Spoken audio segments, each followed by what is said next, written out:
A very good morning and thank you for waking up to Sunrise at Sea here on CTV. Welcome to a Wellness, Beauty and Lifestyle segment. My name is Agi Oase, and yes, today we are back with another episode, a health episode, and today we are tapping into the issue of antenatal care. Now, this is the care that pregnant women get from health workers at health facilities during pregnancy. Now, research has shown, especially in Uganda, that some women cannot afford maternal health care, antenatal checkups during pregnancy, while others are actually very adamant to go for these antenatal checkups, which are very fundamental and very important for a woman when they are pregnant. Well, joining me at the center of this conversation to give us more insight and tell us how important is antenatal care to a pregnant woman is none other than Miss Adelo Innocent, who is an orthopedics officer as well as a public health specialist. Good morning, Miss Innocent. Good morning, Aki. How are you this morning? I'm very okay. Well, how about you? I'm fine, thank you. Today we'd like to tap into the issue of antenatal care. I remember earlier, the other day, we talked about Down syndrome and how this is a birth defect that comes, when a woman has not, done enough antenatal care, which is very important. So today, would love you first of all to tell us how important is antenatal care to a pregnant woman? Okay, thank you very much. Antenatal care is very, very important. Just to correct you, Down syndrome doesn't happen as a result of not attending antenatal care. Yes, it happens that during antenatal care you'll be able to tell that there is something that's happening that's far from the usual. But in overall, antenatal care is very, very important in that it will help you with nutrition.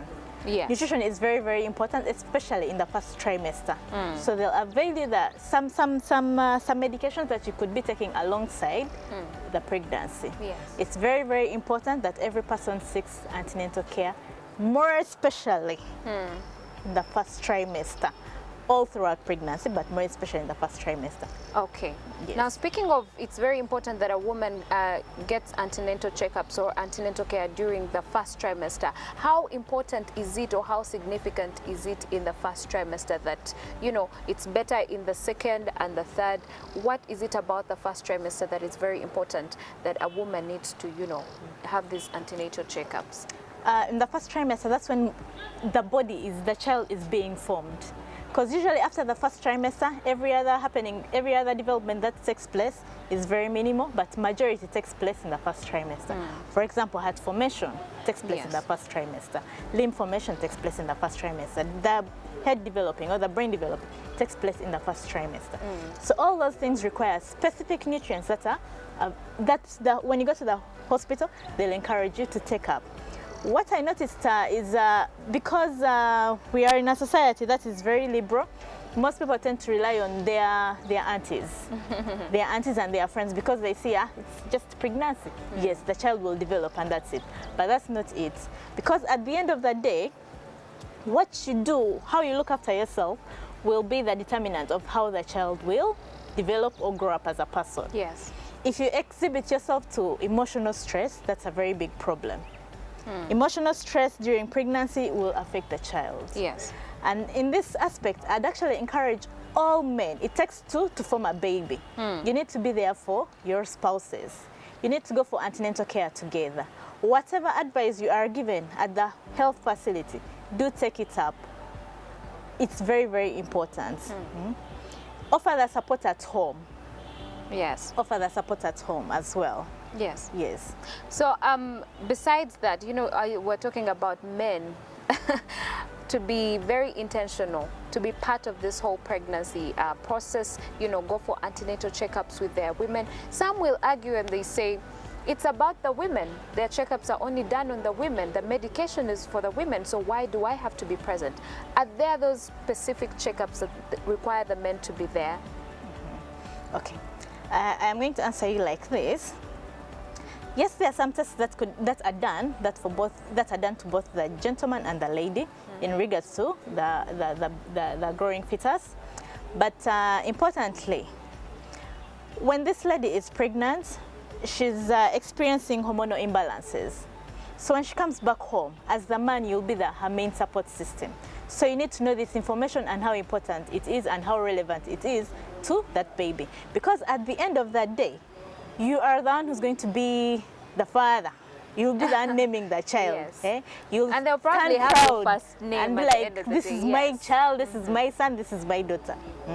Because as a society, the children belong to the gentleman, to the yes. man. Eh? So as a man, it is important that you partake of this very, very important journey, right from day one till the final day. And even after that day, it's very, very important that you continue being or playing a role in this life. And that is very important. I hope that you take that up. But now let's go back to the issue of, you talked about earlier that some women rubbish these antenatal checkups and they say, I don't need this. I have my auntie who is, you know, a herbalist or something. And they'll also talk about, you know, in the African setting back in the day, there were no health facilities, there were no hospitals.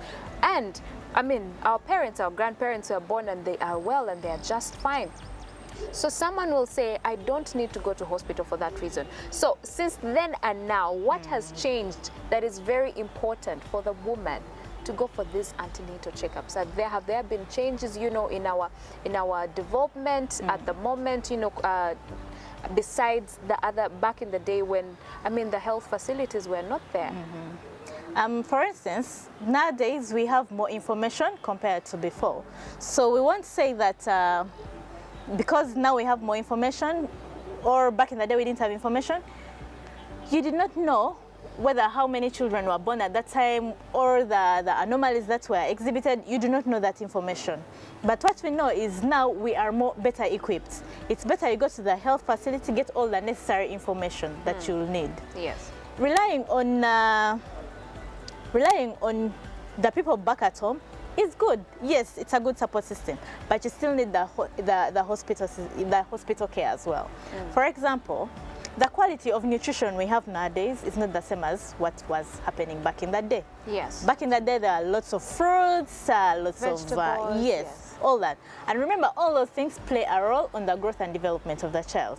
So nowadays, we have very many people who grow up in, I'd say, the normal society. Yes. We tend to pick up very many different habits that might not necessarily be good. Or yes, now since I'm not pregnant, it's okay. But once I have the child, they are not good behavior. For example, smoking. For example, taking alcohol, because those tend to have an effect on the child as well. Yes. So there are some things that you need to let go of when you're pregnant. Some of this information, you'll get more of it when you go to the hospital.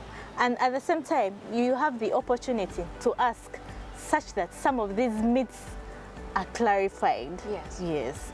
And still on the issue of self-medication, I would love you to tell us, you know, from your perspective as a health practitioner, how detrimental is self-medication to a pregnant woman?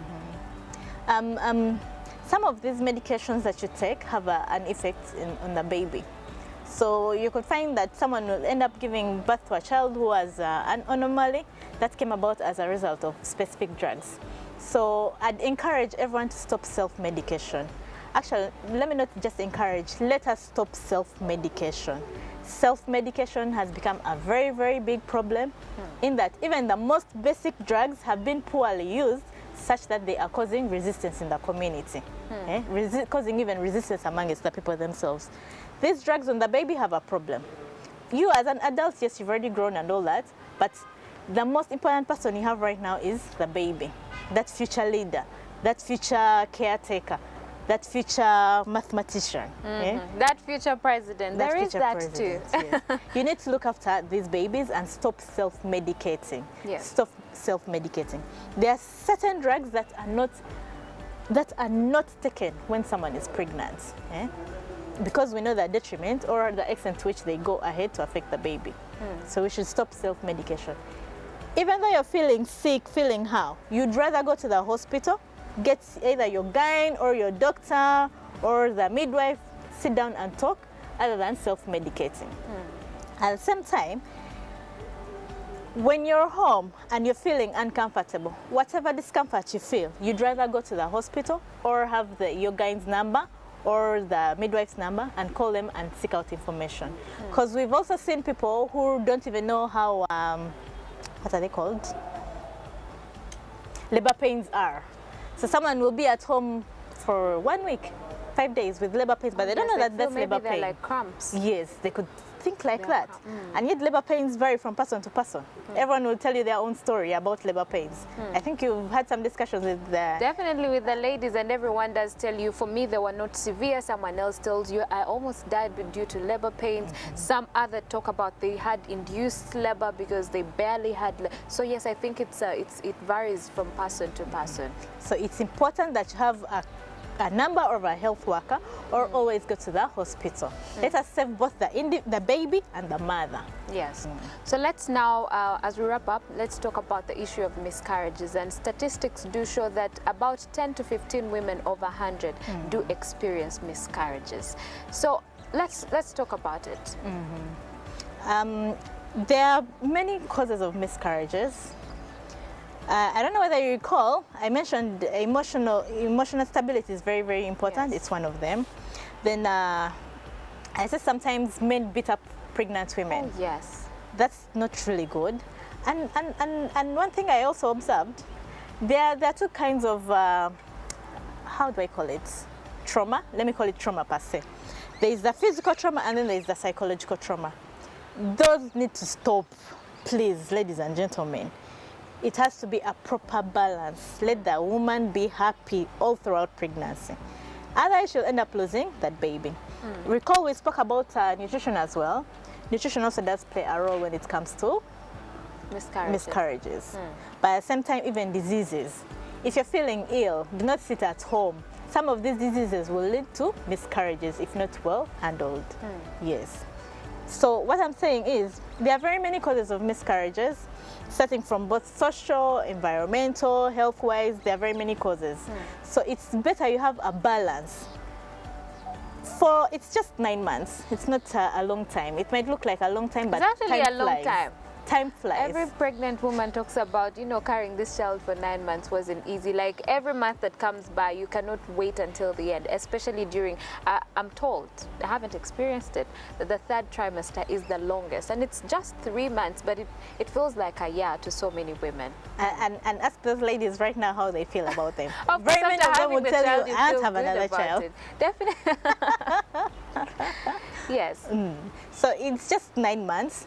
You can do your best. Be on your best behavior at least for those 9 months. Both men and the ladies, be on your best behavior for just those 9 months.